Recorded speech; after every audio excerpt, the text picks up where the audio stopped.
எல்லோருக்கும்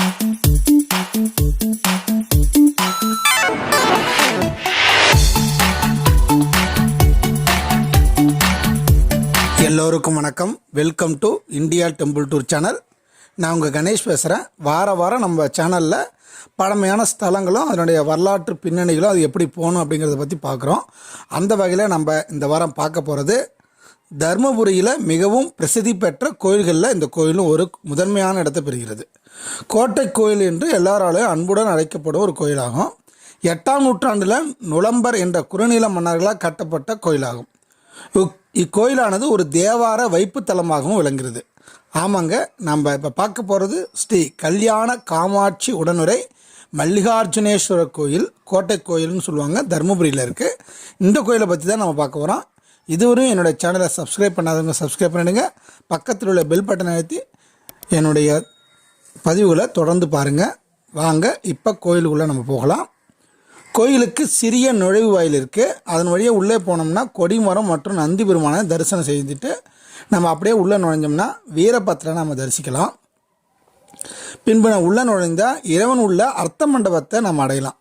அர்த்த மண்டபத்தில் அழகிய சிற்பங்கள் வடிக்கப்பட்ட 2 தூண்கள் காணப்படுகிறது. இந்த தூண்கள் அடியில் ஒரு காகிதத்தை விட்டு அப்படியே எந்த தடங்களின்றி மறுபக்கம் வரும், அந்த அளவுக்கு ஒரு கேப் இருக்குது. அதாவது அந்த தூண் தரையை தொடாமல் அமைச்சிருக்காங்க. இந்த தூணின் எடை பல டன் இருக்கும் என்று கூறுகிறாங்க. நுட்பமான தூண் பார்த்தீங்கன்னா ரொம்ப இசை தூண் கிடையாது. அந்த நாட்டில் உள்ள சிற்ப வடிவத்தோடு இருக்கும். இந்தியாவில் 2 இடம் லேபாட்சி அளவீடுன்னு இதை தொங்கும் தூண்கள் என்று அழைக்கிறாங்க.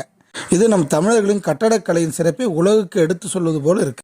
இதை கண்டு நாம் வியந்து கொண்டே மண்டபத்தின விதானத்தை நம்ம பார்த்தோம்னா, நிமிர்ந்து பார்த்தோம்னா, வட்ட வடிவிலான அமைப்பில் அஷ்டதிக்க பாலர்களின் உருவங்கள் அழகுடன் அமைக்கப்பட்டிருக்கிறது.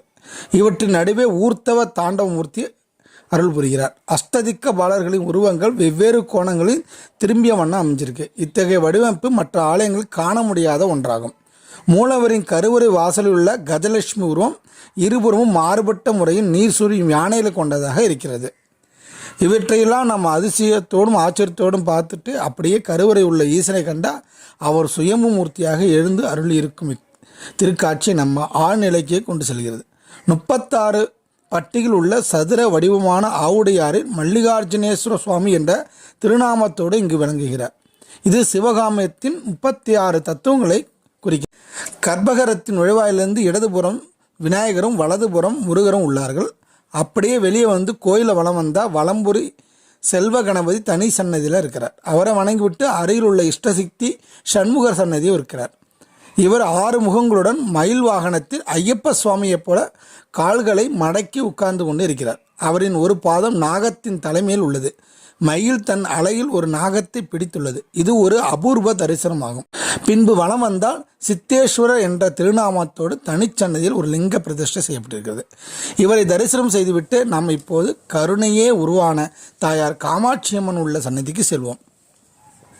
அம்பாளின் சன்னதி ஈசனின் சன்னதியை விட உயரமாக உள்ளதால் 18 படிகள் ஏறிதான் அன்னையை தரிசிக்க வேண்டும். இங்கு அம்பாள் கல்யாண காமாட்சி சிவசக்தி ஐக்கிய சுரூபமாக பிரம்மா, விஷ்ணு, ருத்ரன், மகேஸ்வரன் 4 கால்களாக சதாசிவர் மேற்பலகையாக இருக்கும் பஞ்ச பிரம்ம ஆசனத்தில் கம்பீரமாக நின்று கொண்டு அருள் புரியும் அற்புத திருக்காட்சி கொடுத்து நம்மை மேசிலிக்க வைக்கிறார். 18 கல்யாண குணங்களை நாம் கடைபிடித்தால்தான் கல்யாண காமாட்சியின் அருளும் அனுகிரகம் நமக்கு கிடைக்கும் என்பதை உணர்த்திதான் 18 படிகளை ஏறி வரச் சொல்கிறார். இந்த 18 படிகளையும் மலர்களால் அலங்காரம் செய்து மஞ்சள் குங்குமம் விட்டு புடவை சாத்தி பக்தர்கள் வழிபாடுகிறார்கள் என்று அங்குள்ளவர்கள் சொன்னார்கள்.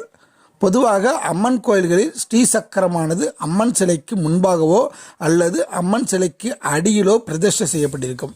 ஆனால் இங்குள்ள அம்மன் சன்னதியோ ஸ்ரீசக்கரத்தின் மீதே எழுப்பப்பட்டுள்ளது. இந்த 18 முனைகளின் அடிபாகத்தில் சிற்ப வடிவில் யானையின் தலை மட்டும் உள்ளது. 18 யானைகள் அம்பாளின் சன்னதியை தாங்கி கொண்டிருக்கிற மாதிரி ஒரு அற்புதமான தோற்றம். இந்த 18 யானைகளுக்கு நடுவே சன்னதியின் வெளிச்சுவற்றில் அடிபாகத்தில் ராமாயண காவியம் சிற்ப வடிவில் செதுக்கப்பட்டுள்ளது. மாங்காட்டு தபஸ் காமாட்சியாகவும் காஞ்சிபுரத்தில் யோக காமாட்சியாகவும் இத்தகட்டூரில் ஐக்கிய காமாட்சியாகவும் காட்சி தருகிறார். உலகின் தாய் வழிபாட்டின் பெருமையை உணர்த்தும் அற்புத தலம் என்று இங்கே உள்ள குருக்கள் எங்களிடம் சொன்னார். ராஜதுர்காம்பிகை இந்த கோயிலில் அமைஞ்சிருக்காங்க. அம்பாள் காமாட்சி கர்ப்பகிரகத்தின் அருகில் அர்த்த மண்டபத்தில் சிறிய தனிச்சன்னதியில் அம்பிகை சூலினியின் ராஜதுர்காம்பிகை வடிவில் கிழக்கு நோக்கி பிரதிஷ்டை செய்யப்பட்டுள்ளது. அம்மனை தரிசித்துவிட்டு நாம் வெளியே வந்தால் காலபைரவர் இங்கு 3க்கு 3 அடி சக்கர வடிவில் யந்திரம் அமைக்கப்பட்டு அதில் புடைப்பு சிற்பமாக நாய் வாகனத்துடன் குபேர மூலையில் அம்பாள் சன்னதிக்கு அருகில் சுற்றுப்பிரகாரத்தில் தனிச்சன்னதியில் அருள்பாலிக்கிறார். ஸ்ரீசக்கரத்தின் நடுவே சூரிய சந்திர அக்னி ஜுவாலையுடன் சக்கர பைரவராக பிரதிஷ்டை செய்யப்பட்டுள்ளார்.